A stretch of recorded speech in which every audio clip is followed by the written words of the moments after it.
kila sehemu ni mtego, kila sehemu.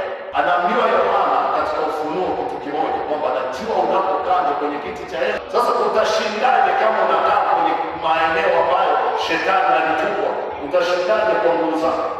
Huwezi kushinda kwa akili zako, huwezi kushinda kwa usomi, huwezi kushinda kwa kuwa na pesa. Ili ushinde, lazima mshindi yawe ndani yako. Ushindi unatokana na kiwango cha Yesu ndani yako. Narudia tena, ushindi unatokana na kiasi au kiwango. Unajua Yesu anakuwa ndani ya mtu kwa viwango tofauti tofauti sana. Kwa hiyo tunamhitaji Yesu ndani yetu, kuanzia katika mambo madogo. Ushindi wetu hautokani na ukubwa wetu. Wafalme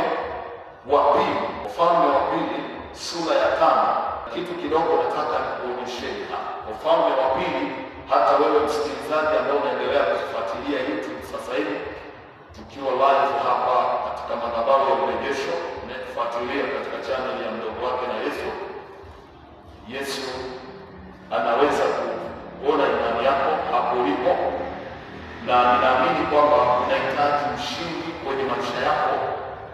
Kuna mambo ambayo unamhitaji Yesu, kuna ushindi fulani unamhitaji katika mambo fulani.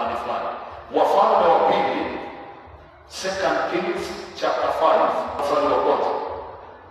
Basi Naamani jemedari wa jeshi la mfalme wa Shamu alikuwa mtu mkubwa mbele za Bwana wake. Ili naanza kusema Naamani jemedari wa jeshi la Washamu alikuwa ni mtu mkubwa mbele za Bwana wake.